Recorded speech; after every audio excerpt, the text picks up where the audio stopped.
I go by Simona with Marijuana Matters. I am here with two cannabis experts.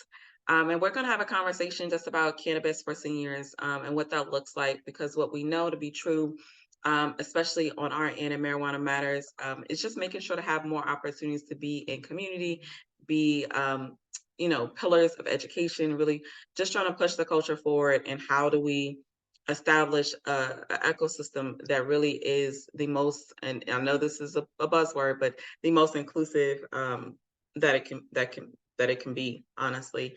And when it comes to kind of where we sit in the scheme of things as a social enterprise, we believe very deeply and making sure that we're always looking out for folks who are somewhat left behind and those who obviously have been most impacted by the war on drugs. So having Brother Alvin here from High Class Professionals, and then Miss Patricia from Canna Boomers. I'm looking forward to this conversation because it will be an opportunity for us to just kind of have a candid conversation about kind of where we are when it comes to the conversations of the culture of cannabis, and in respect to our elders, and then also kind of what we should or could be doing to bridge gaps. So if either of you would like to do a self-introduction of who you are.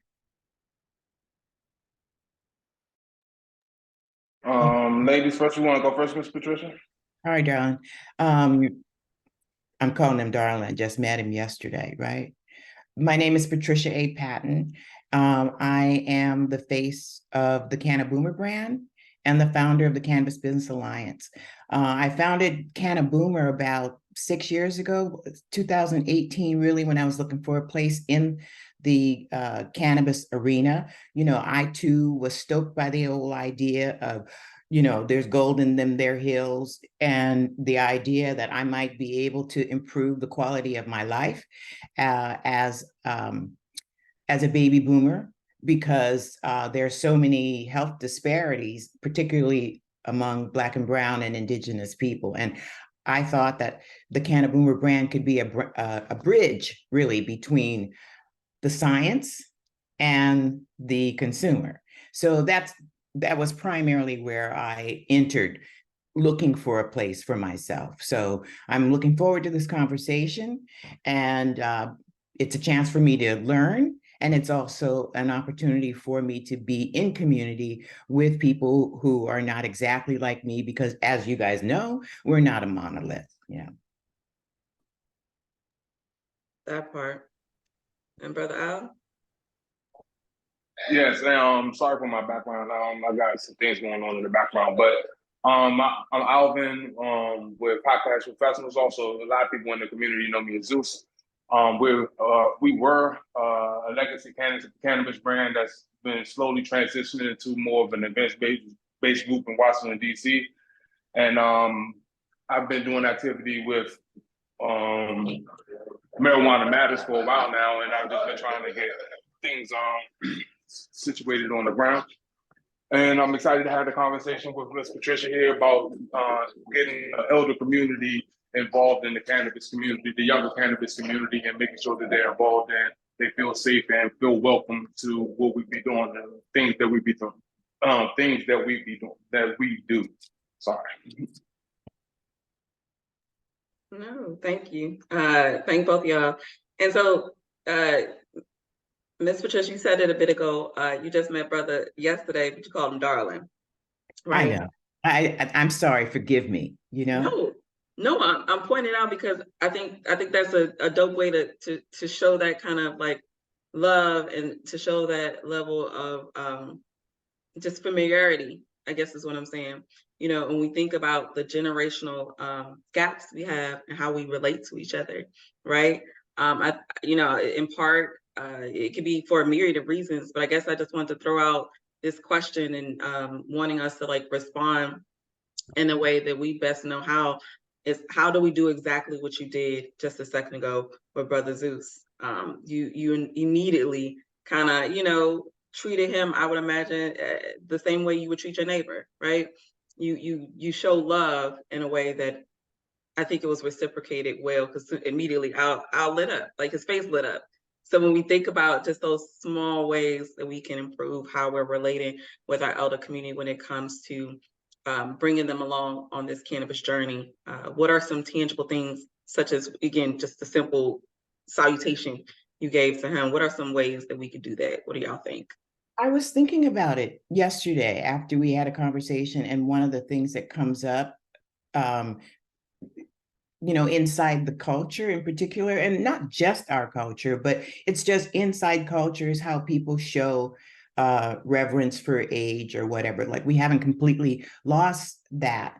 And we were talking about how to refer to people, and both of you have said to me separately, I don't know how to refer to you guys. I don't want to say, well, just old people, or just, and in truth, it is an issue because, I am a senior, but I don't refer to myself as a senior. I refer to myself as a baby boomer, because there's something slightly different about that. I mean, society says demographically, which means nothing, that we're baby boomers. But then in a broad sense, you refer to seniors. I think the main thing that we can do for each other is the same thing you guys do. You young people started this whole thing about pronouns. What's your pronoun? You know, you don't have, but you could just ask, how do you prefer to be referred to?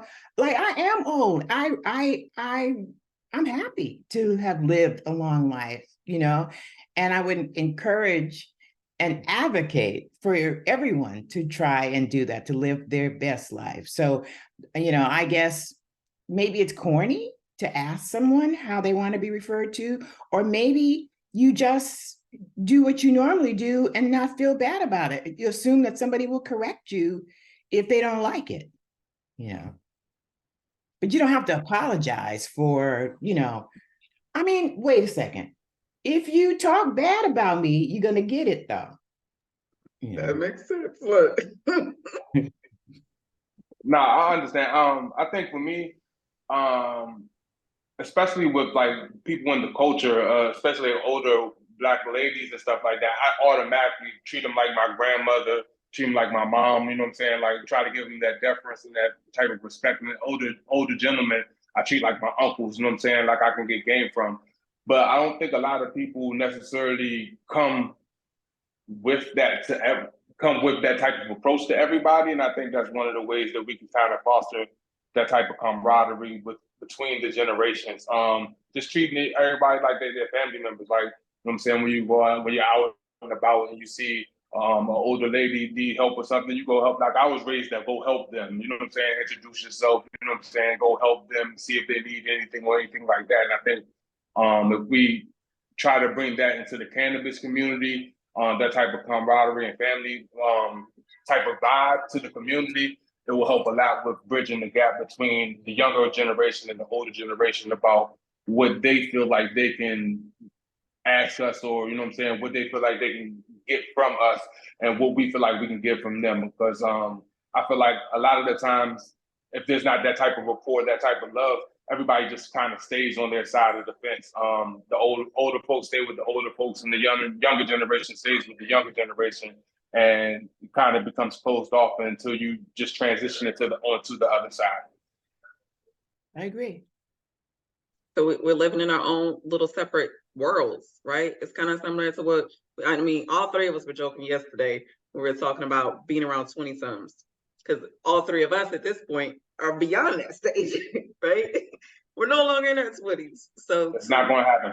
Right. To be in a group of all 20s, it may not be the most comfortable thing, right? But again, kind of trying to create this either it's an opportunity for us to be, again, more in community, kind of mixed or kind of dispersed together. I do wonder, the best analogy I thought of when I was thinking about this conversation is like at the family reunion, right? Generally speaking, when you go to your family reunion, you're not too bothered that you're gonna listen to some oldies. You're gonna listen to some young, like especially if it's the social part of the reunion, right? Reunions, especially in Black culture, tend to be like 2-3 days, right? And there's like multiple events, but you're never upset about going to a family reunion. Usually it's a good time, right? You get to learn, you get to be educated by your elders, you get to see the babies that you haven't seen in years, right? So I feel like that is one kind of environment we could potentially, kind of look to replicate. But I'm again curious of what you all think. Like, what are those examples we can even pull from in terms of like other times in our life where we are together, and again, there's not a friction across generations. I actually think what you stated is kind of one of the things that makes it kind of different in a sense because, like you said, in reunions, the younger folks generally come and we learn from the older folks. But what we're talking about now is kind of the reverse of that. You see what I'm trying to say? Where it's not necessarily the older generation is in the lead, they're in the control of the situation. Cannabis at this point is a young person sport. And they're in control and they're leading the new ways and they're inventing new things and new ways to consume.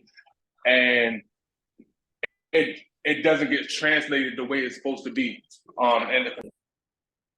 I think that you're right, that the young folks are they're leading this cultural shift.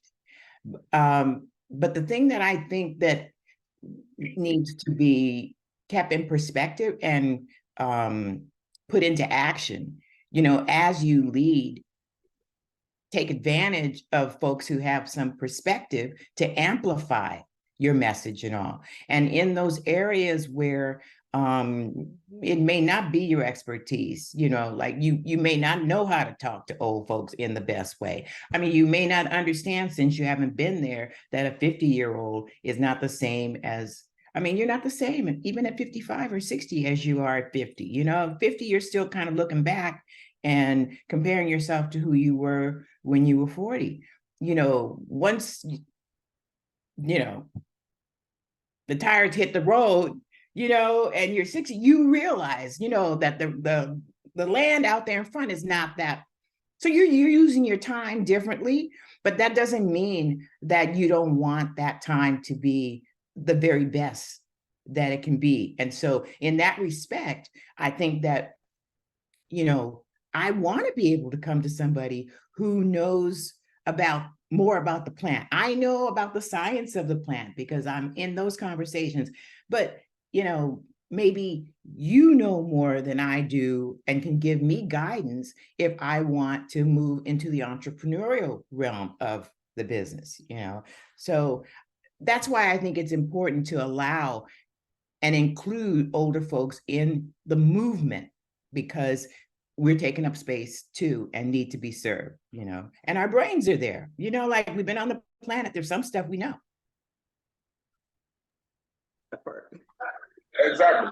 And I think one of the things that we need, especially for this to kind of come to fruition, is the correct type of licenses in our communities to be able to have, like, as far as like DC, they don't really even have event-based licenses where you can necessarily throw consistent community-based type events in the same location all the time and be able to try to reach out to the older community to get them, or to have like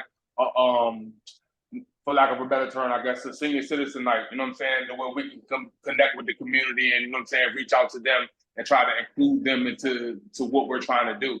It becomes a lot easier if we can establish the businesses with the correct licenses and do it the right way, because I think a lot of the times the older generation doesn't necessarily want to deal with the streets and the legacy market per se. That's the better way to say it, the legacy market, because it doesn't have the type of regulations, or they just don't want to deal with those type of people who are generally in the legacy market. They want to deal with something more reputable, something they can track back and trace and they can get a full understanding of, and that's not necessarily always available when you're dealing with legacy market type of things. I was just asking someone recently, because in New Jersey, there are a series of new licenses being granted, but event space is not one of them. I don't really know any place that has event space licenses. Exactly. Like you could do, I'm sorry. No, go ahead. I was gonna say, like, there's things like festivals, you could do festivals like one-off type of events, but just to have like a station, a storefront type of building where you can just have people come in and lounge and relax and do things like that.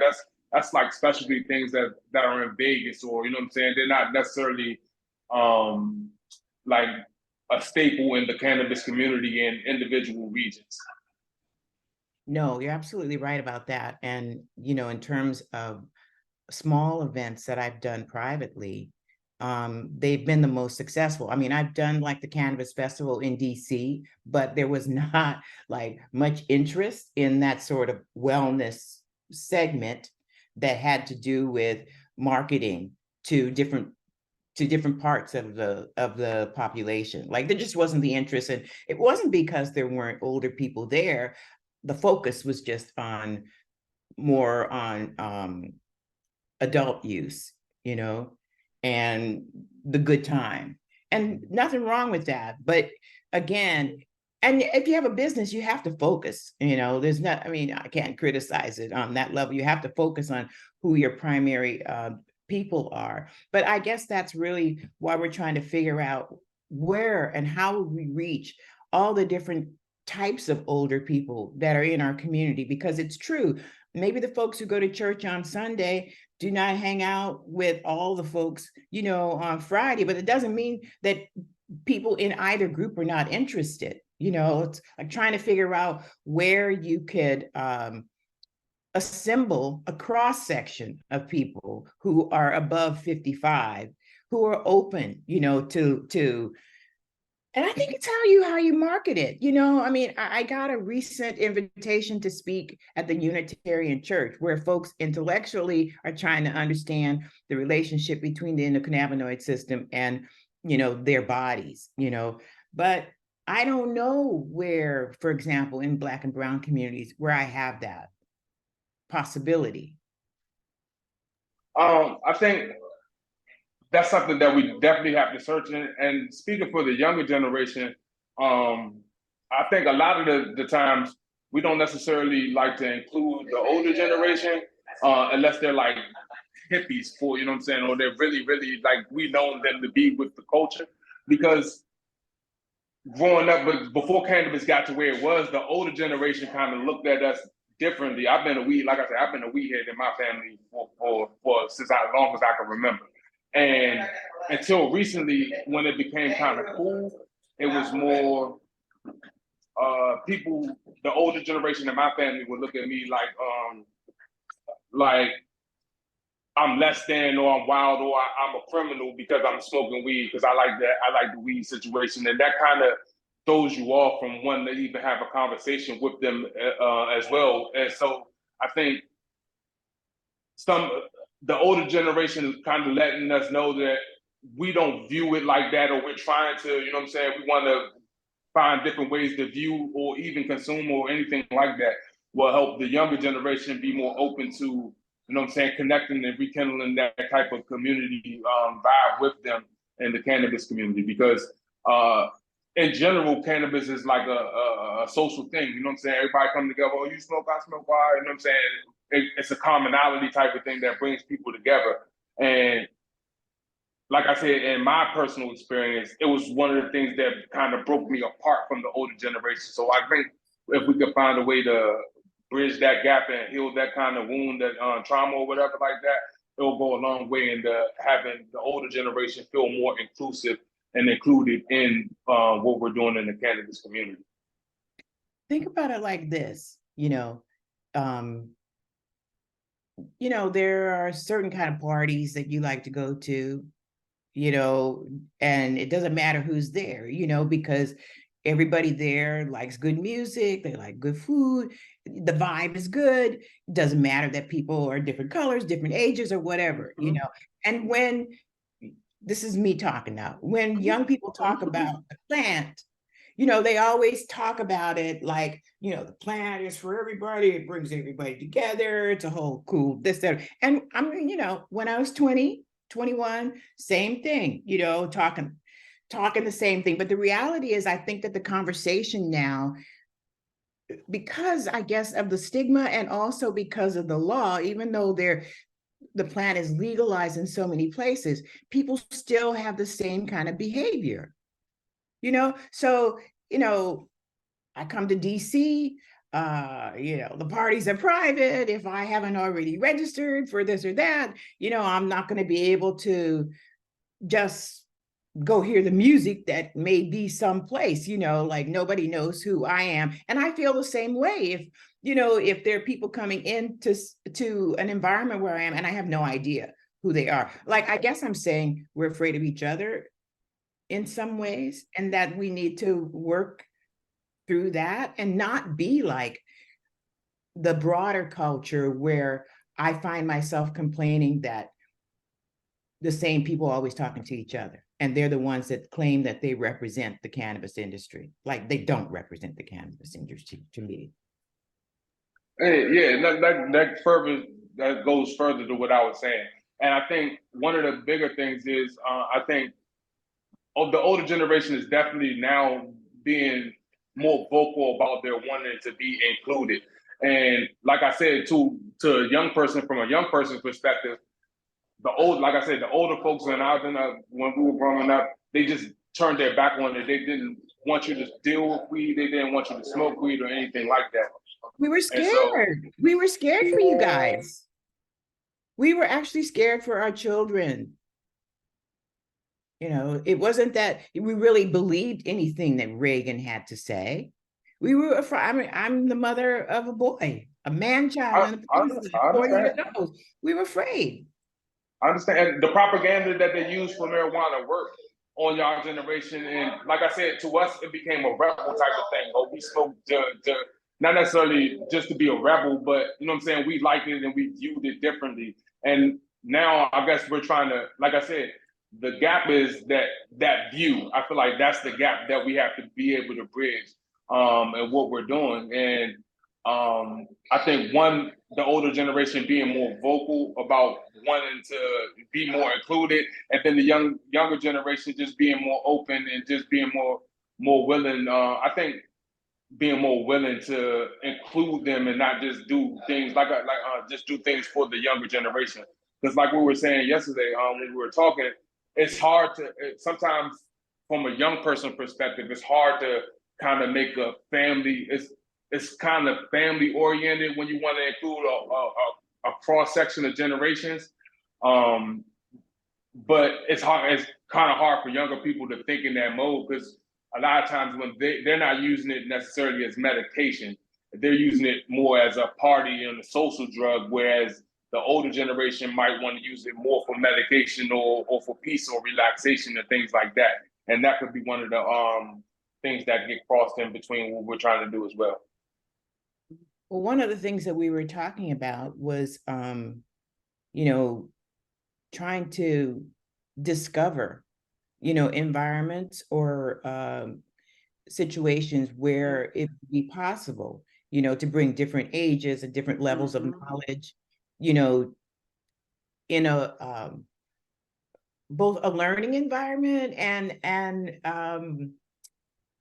yeah, just an environment with positive vibes, where we really do accept each other for who we are. Like, you come as who you are, as opposed to who you think I want to see. And that's why I think that the licensing for event spaces and like lounges and things like that will kind of help speed along the process. Because it opens up when you open up a nice lounge in the community, you know what I'm saying? It can become a beacon and a place for a hub for people to come in, you know what I'm saying? Like those things that you serve at the lounge or whatever, in this case, cannabis, to come in and, you know what I'm saying, experience it in the same type of setting with different types of people. And that way you can begin to network and cross the barriers and age gaps that we're talking about here. Yeah, because one of the things, I'm sorry, Simone, I just wanted a statistic I wanted to share with you guys. Yeah, absolutely. That I was looking at some data that Oasis Intelligence did in 2020, where they surveyed 20,000 people above the age of 55, between 55 and 73. And the bottom line really was that the consumers say their primary source of information is family and friends. And so It's not that we're not getting it from other places, like we over-index in terms of using a bud tender or what have you. But we really are dependent upon our community or our local plug in giving us the kind of information. Even if we take that information and then go to a dispensary and cross-check it, trying to figure out how to make it work for our lives, we need you guys. Mm-hmm. So Yeah. yeah. I mean, I'm thinking of it like just like a rec center, you know what I'm saying, in a sense where, you know what I'm saying, you can go to, like a kid can go to a rec center, kind of get a mentor on the situation. I mean, a local spot where, I mean, I guess in theory it could be your dispensary, but that's way too formal. Like it's way too customer to a business type of situation where you need more like a peer-to-peer kind of situation where you can come in and just chat up the person that's around, who has the knowledge, and you gain that rapport and you guys become friends. Oh, I know Mr. You know what I'm saying, Mr. T, or I know Mrs. Patricia or whatever like that. And every time you see, we talk, you know what I'm saying, we talk about things other than marijuana. They don't have to be just cannabis or anything like that. We could talk about any type of things, but what brought us together was the cannabis, and that's what kind of keeps us connected. And if we could find a way, like I said, me personally, I really think it's more like event spaces. A lot of the older folks, even my mom is big in cannabis. She's not about to stand outside and smoke. Like there's no way possible you're about to just get her to be outside at a festival or even not necessarily at an open space party where anybody can just come in and see her and she'll be there smoking, you know what I'm saying, or consuming. She might pop an edible beforehand, but other than that, she's not going to be doing that. And if it's more, like I said, a community space, the community based where it's more friends and family vibes, I think she'll be more enticed to do it in that type of space and community community space. That's what I'm trying to say. But think about it, your mom, yeah, I'm probably older than your mom, but our generation was really taught to not let your left hand know what your right hand is doing. So it wasn't really so much about denying who you were, but again, for security, you kept your business to yourself. Like I am not about to spill my guts about really any aspect of my life on social, and it's not because I'm ashamed or anything, but I'm not about No, it. I feel the same way. See, that's what's so cool. I promise you about this conversation we're having is that kind of something you hinting on what you're saying, or at least how I'm hearing it, Zeus, is like what we don't have in our community is a lot of gathering spaces that are kind of just that, meaning they aren't for a particular group, they're gathering space. And I forget, there's a naming convention for it. It's kind of like what the laundromats used to be for us back in the 60s and 70s when we all didn't have our individual machines in our homes. The laundromat used to be a place where socially people can go kind of be put on game about like things that are happening in the community. They can meet their neighbor, they can talk to people of different ages. Like it was literally a place where you can kind of feel seen, almost similar to what a bar is for some people. And it's funny because even if you look at and it's just a funny share for me, like if I were to look at my peer circle, especially like 5 or 6 years ago, it would just be people my age. It wasn't until probably talking to my spouse I realized I was like, wait, I don't have friends that are my same age bracket, but he does. So when he, would say I'm going to hang out with my friend, and I'm like, but he like 55. I said, your friend. He had to break it down for me a couple times. Like that shouldn't even be the barrier, right? But I think for me, it had been the barrier for so long because I really didn't. Me and my elders, because they honestly weren't really active in my life, even just it just wasn't that wasn't it, right? And to your point a minute ago about the trauma piece too of being judged by sometimes your elders, right? So even when it comes to like I'm thinking reflecting of even my nephew, like certain situations where he will socially smoke and almost smoke as a sport, and his grandparents, my parents are looking at him, and then they see me smoking, and then they reflect back to all the cousins and them, who've been locked up behind cannabis. So I know it's a myriad of like perceptions going on in their mind where they're just like, yeah, I'm still not sold on it, right? I think it wasn't until honestly working with Marijuana Matters, perhaps, I mean, I could be wrong, that they started to really see, okay, there's a professional end to cannabis. It's not just something you do socially. It is something that has its own economy. It's something that has its own, engines that are working in motion, right, for people in their lives beyond just the impact that it does for your body and for your mind and for your stress levels, for your heart, right? So I just think it's so funny we're having this conversation because Lord knows I feel like we need to pull up and have real conversations with our people like this.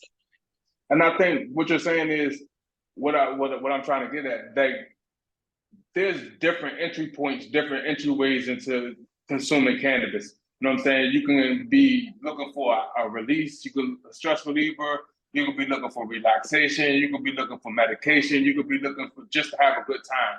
You see what I'm trying to say? And I think a lot of the times, right, especially now, like the elder generation is coming at it from one perspective, while the younger generation looks at it and sees it from another. We're coming in the building, the same building, but we're coming in at two different entry points. And so we have to figure out a way just to kind of meet in the stairwell or meet in the lobby somewhere and figure out how to backtrack so we could both come in. Because there's people on both sides that come in for different reasons as well. But the majority of the time, I feel like the reason we're consuming cannabis is so different that when the young person throws an event, it skews young, and when an older person throws an event, it will skew old because they're reaching to their peers for that. You know what I'm saying? Their peer group kind of uses it in the same way that they use it, and I think that's one of the other gaps as well.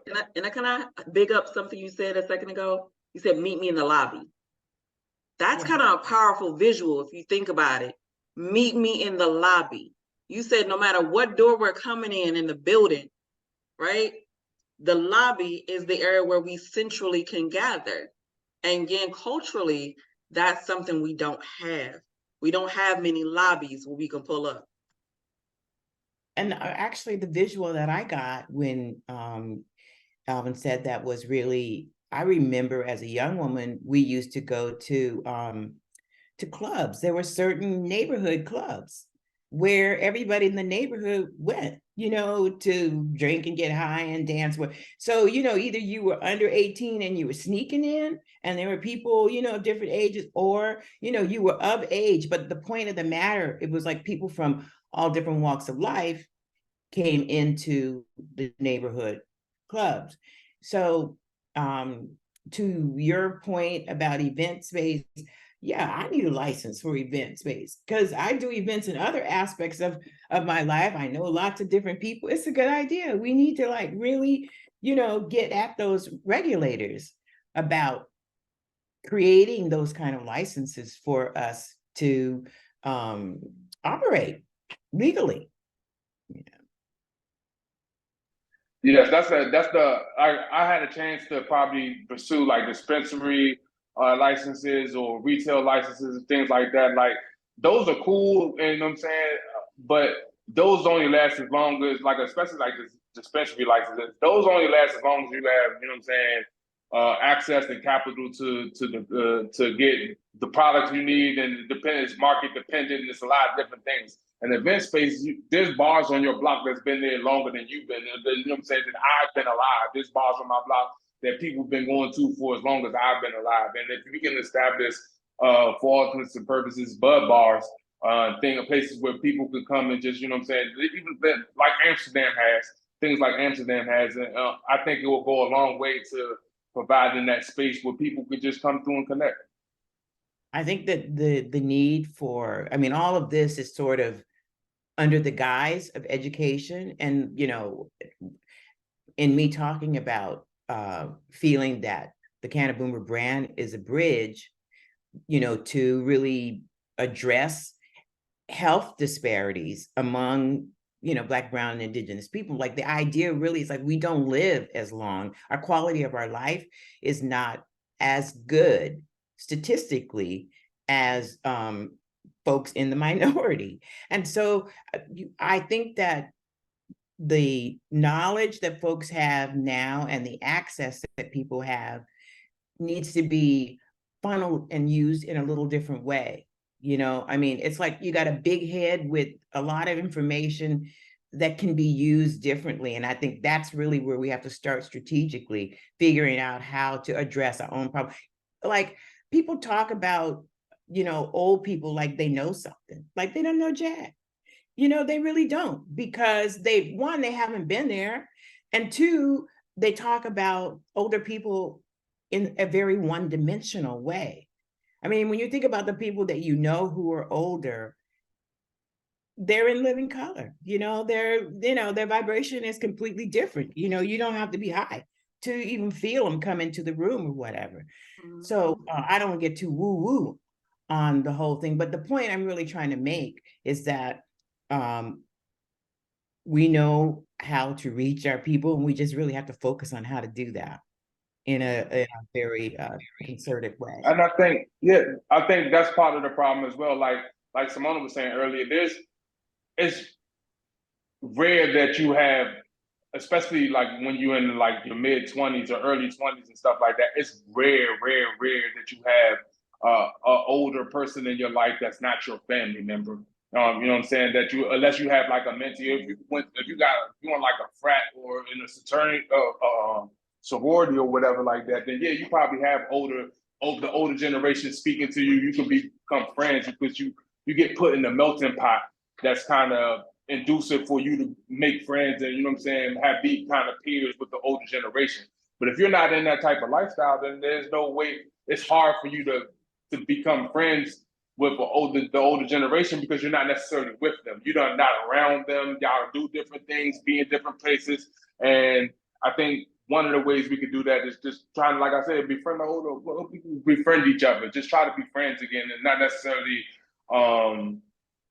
it don't have to necessarily be like a family thing, because sometimes family gets to the point where they become condescending and they look down their nose at you, or they try to tell you what's right or what's wrong. Whereas a friend sometimes will just be there for you and just be a friend, and just try to understand you for you and not necessarily try to control what you do.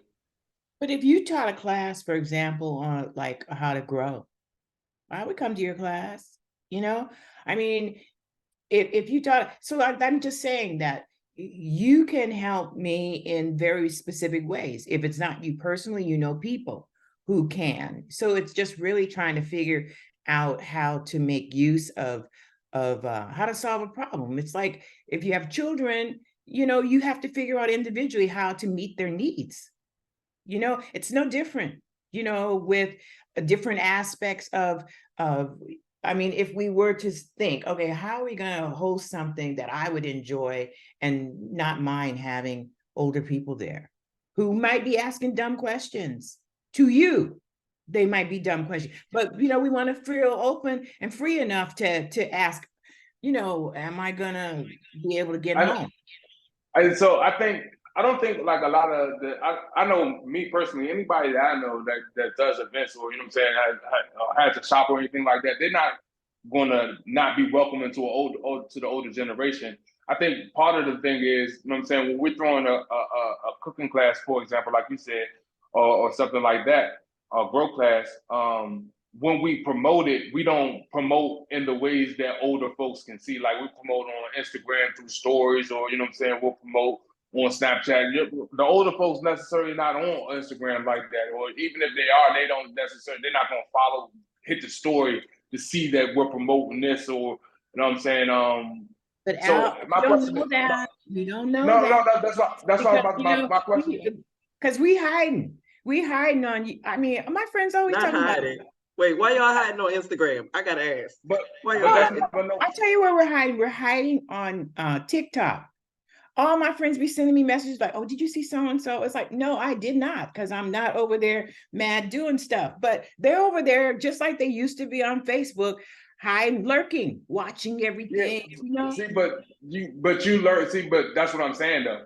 Like if we sent the whole goal of the event, promoter or whatever like that is we post the event to promote it on Instagram or whatever like that. And if somebody's interested, they see it and they contact us. What you're saying is you see it, you don't contact us to figure it out. It says open to all ages. It says 21 plus. It doesn't say that it's only specifically for young people. It just says that we're having an event and we're doing an event and everybody is open. Believe you. We don't believe you, and we don't trust you. But that's my point. You're not even. There's not a reach out point to even see what is going on, who's throwing the party or whatever like that. That's why I was saying that we have to find another promotional way because that's too impersonal for you guys. You know what I'm saying? You might see it, you might send it to somebody, but that's not going to get you to go to it, as opposed to somebody you meeting somebody that you know, and word of mouth works better I feel like for the older generation as opposed to seeing a social influencer or somebody you follow. Like the younger generation will see somebody that they follow and just be like, oh, they posting this, I want to go to this because I think it look cool. You see what I'm trying to say? Whereas the older generation probably wants to know, I feel like they want to know more about what's going on in the event, who's throwing the event, things like that. But we can't get there if you guys don't ask the questions and reach out to us. If you're only sharing it with your peers and not necessarily reaching out to us to ask and see if we can do something for you, or we, you know what I'm saying, or what can we do for you? I think we'll be open to that.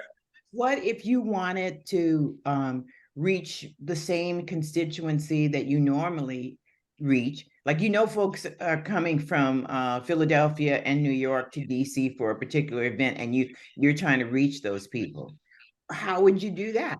I mean, like, you don't know them, but you know they're going to be in town. So then you're going to put different information someplace. You're not just going to rely on Instagram.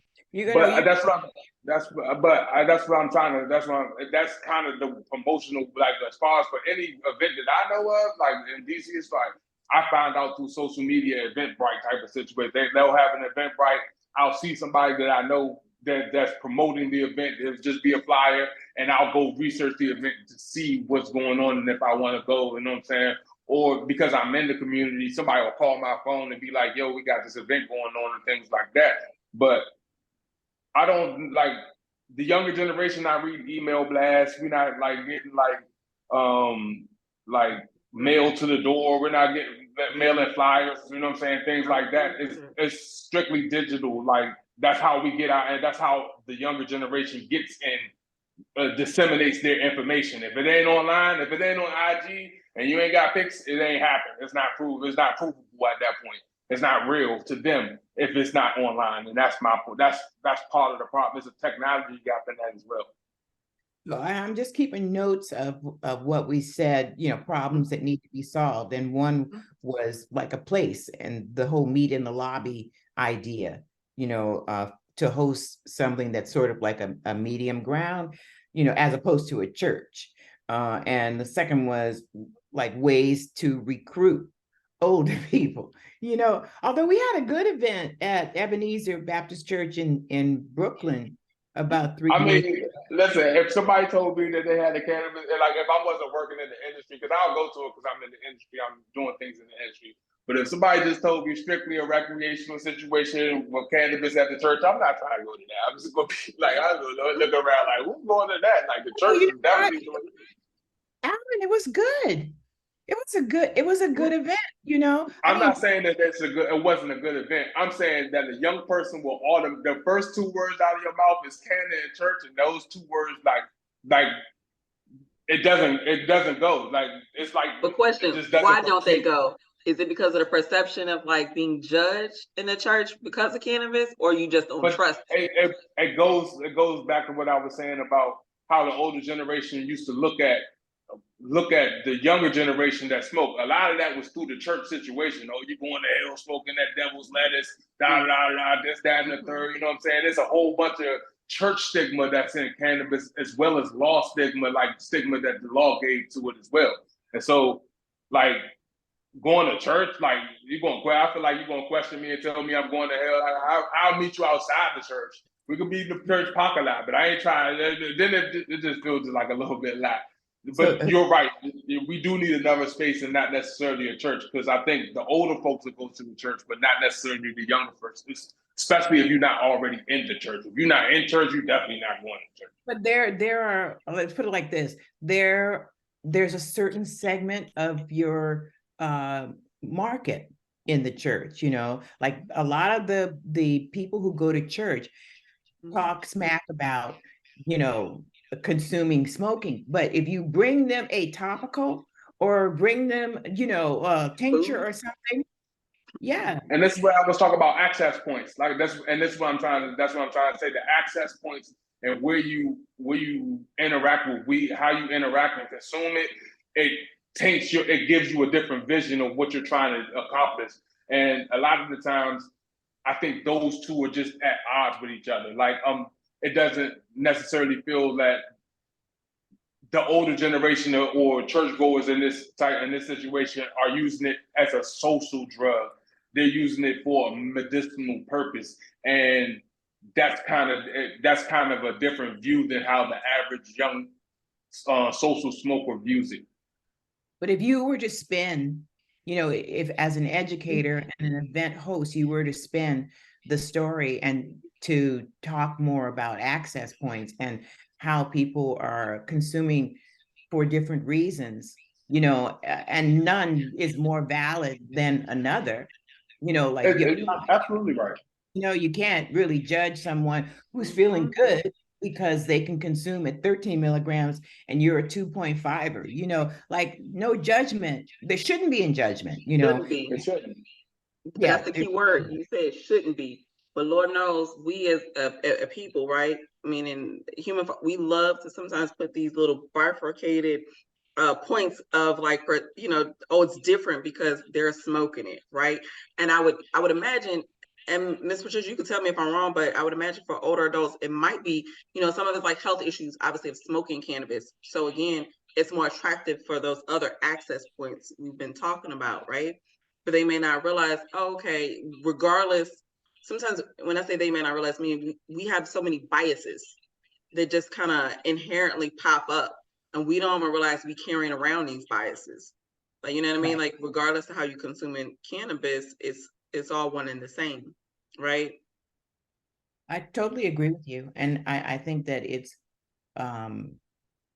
again, one of those things where we don't really talk about kind of like the little elephants in the room.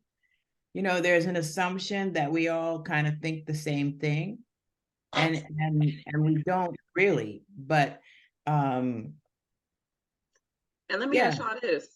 And sorry, I didn't mean to cut you off. Just wanted to pose the question. I do wonder, not necessarily saying virtual, right? Although I think there's some value in it. Even when I was thinking about our session together, right? And looking at this time almost like, again, a live strategy session, right? When I was talking to you before Zeus got on the line about like, we can't keep throwing stuff against the wall and just waiting for it to stick, right? That's what they used to do in the culinary world with pasta. That's why that saying is around, right? And we do that kind of with like a lot of things in our life, kind of like period. We just throw it against the wall and see what happens.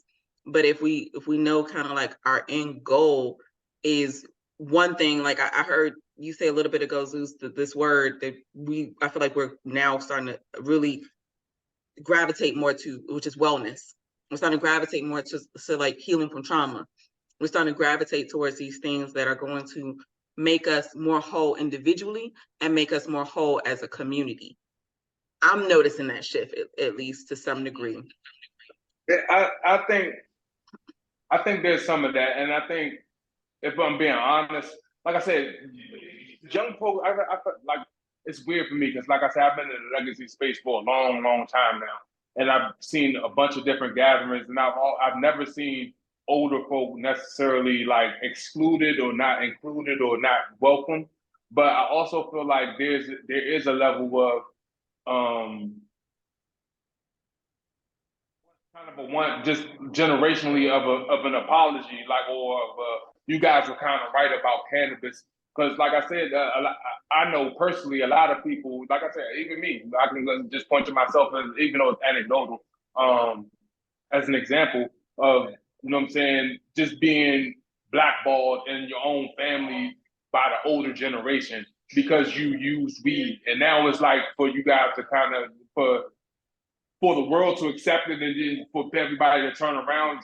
Some people will kind of hold a little angst against that and be like, well, you were the one that was just telling me, you know what I'm saying, that I can't use weed. And that's a lot of the things that I feel like when we was talking about the church aspect of it, that's one of the things that I feel like a lot of the people who have problems with church and things like that, they feel like there's a hypocrisy behind the situation where you were judging me for doing whatever I was doing. But now that it's socially acceptable and that everybody is, you know what I'm saying, come around and change their tone. Well, I was the leader of the new school. Then you know what I'm saying, you judge me. Can we get some type of apology or whatever to help move the situation forward? And I guess that could be a barrier as well. Not that everybody has to apologize to everybody, but just, you know what I'm saying, just on a bigger level, just in general, you know what I'm saying? It's just like the same way Black Americans want an apology from the United States, not necessarily that they want the government to talk to every person and be like, I apologize for what I did to you, but just like a blanket apology. You see what I'm trying to say? Like a blanket No, apology. I want my reparations. I want Oh my no, reparations. I want my. I didn't even say reparations. I said just an apology because we didn't even. I want my reparations. I said no, but they can keep the apology. Give me the reparations. That is so real though. When you have this, to your point though, is when you had this mind, the perception shifts culturally in our world and in our society and how we communicate and relate to each other, what happens to make sure like there's some mending, right, of feelings, mending of like ego, mending of kind of just emotions too to some degrees. And it's crazy that you said that because I had a conversation with another organizer just this morning where we had to have like a heart-to-heart convo, just to make sure we were in a good space because there are these perceptions sometimes that are in battle with one another and we don't even realize that's what's happening in real time. And it could be like, to your point, here it is now 25 years later, 30 years later, and those feelings, there's still residual impact of those feelings, right? We sometimes want to call them too, to some degree, the collateral consequences, right? The collateral consequences of the war on drugs wasn't just, legal, right? It didn't just prevent people from getting jobs and being able to like do basic stuff like get housing. It prevented sometimes families from loving up on each other. It prevented us from like really dealing with our folk in a way that's really human, right? And I'm again speaking to some degree from personal, like that's what it also did. So I couldn't agree with you more about that generational apology. A place to start? Is that a place to start in terms of a sequence of events, or an audience of, I don't know, community leaders, people who have larger interaction with groups? I mean, I don't know. I'm just thinking as you guys are talking because, as a baby boomer who raised a male child who's 40, I mean, I've written about this, but I mean, I told him lies, because I wanted to keep him safe, I mean, I knew well and good without the information about the science of the plant that society was just lying. But I was trying to keep him alive, in terms of trying to get him to do what I wanted him to do, follow a certain path, that whole thing. And I'm not sorry I did it because I mean, I have admitted that I lied, but I think that we don't have to do that now. You have to figure out other things. You have to figure out other ways, and I don't know if I want my 10-year-old grandson smoking before he goes to school, but some kind of conversation has to take place. And even with that, the science part, yeah, there's a science part too, which you just shared. I think I've only heard maybe one medical doctor go on record, and I loved it. It was a conversation that happened on, if anybody's familiar, Benning Road, right there at the library, right there at no, it wasn't Benning, I'm tripping, with Dorothy Heights library off of Minnesota Avenue. We were having this talk. It was a health talk. So it was a brother who's in charge of the health the health like organizers, he would corral us every quarter to have like situational awareness on like what everyone was doing. And he had a doctor come in, and I would never forget it because it's the only doctor I've ever heard say, "Hey, young people that are in the audience," and I don't know how they got those young people to be in the audience. Actually, I should reach out to Ambrose Lane because he was the brother that was heading it up at the time, and he would have dynamic speakers, and there were always cross sections of people there. One, he always gave free lunch, and it wasn't like peanut butter and jelly, turkey, cheese sandwiches. His lunches were like bomb. They were chefed lunches. So you wanted to go to his meetings, right? And they were always middle of the day when you were hungry. So whether you were at work or not where you're supposed to be, you wanted to be there because it was an opportunity to be fed kind of nutrition, and then also nutrition here in terms of your mind and heart kind of thing. Because the doctor went on record to say to the youth in the room, "I know y'all smoke, especially DC culture. Like so many young heads smoke. Like whether it's 15 years old, 16, like you see it. And a lot of Black majority cities, you see young people smoking. Everybody know it. But he said, one thing I do want you to be aware of is that because your brain isn't finished developing until age 25, here are some precautions that you need to be very well aware of in terms of its impact, right? And I thought, to me, when I heard it, as not a youth at the time, I was like, dang, that's the realest thing I think I've heard MD say. He wasn't he wasn't like shaming them, right? And he also wasn't necessarily like bigging them up, but he was just saying, I know for you, this may be an aid to your life situation, or it may be something that you do out of sport, or he didn't place judgment. He just said, hey, here are the facts. You may want to slow it because of this reason. You may want to do it a little differently because it will impact your brain health. And yeah, even again, we were supposed to have a cannabis nurse in this conversation with us. She wasn't able to join us, but I do wonder, like, if we can have more real conversations that are scientific, they're feely, they're expressive, right? Where everybody feels like it's a safe space. I think all of us felt this way throughout the hour, right? We just could say our truth. I do wonder if even this is kind of what happens in a medium place, at an event space. I wonder, is this something we craft until we have a building, right?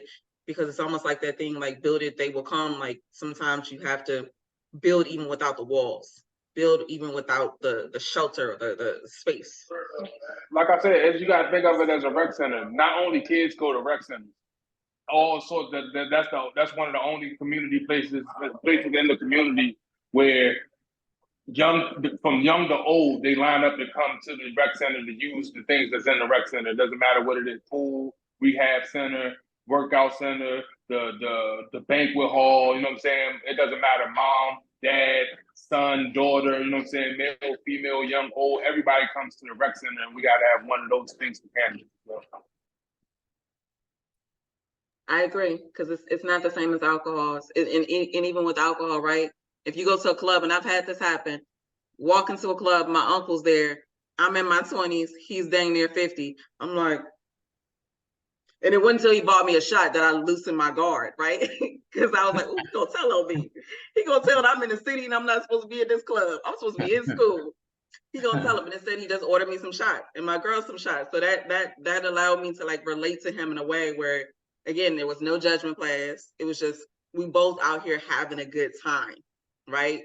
So I think it is possible with cannabis, and I would say it's probably more needed, obviously, in cannabis because it doesn't interact with our bodies in the same manner that alcohol does, in terms of really not allowing us to be fully aware of necessarily what's happening around us. So yeah, I really do appreciate y'all this conversation. Again, I wonder how we're going to continue to develop, how we're going to continue to have these kind of conversations in some way, shape, form. I do want to ask both of you, as a kind of closing thought, when we think of the age of cannabis, we said it a bit ago, that the age of cannabis is perhaps a young person's sport or a young person's world. But what are some of the advantages, that you see in making sure that our elders are part of the cannabis community? What are some advantages that we can kind of end on? I think just letting them, if they don't know, letting them know like the benefits, not even just the social aspect of it and coming together with the social aspect of it. There's genuine like real health benefits to like cannabis. You know what I'm saying? And it don't necessarily have to be. You can get cannabis in hemp form where it's non-intoxicational or whatever like that. You can get CBD, you can get salves, and so many things that you can use cannabis for. It's, if you have an ailment, there's probably a strain of cannabis that does what you needed to do for you to help you feel better. And I think that's one of the ways that's one of the more important ways that we can help bridge the gap. We can educate both our like the young folks and the older folks, because like I said, I feel like younger folks don't necessarily use it in that manner, and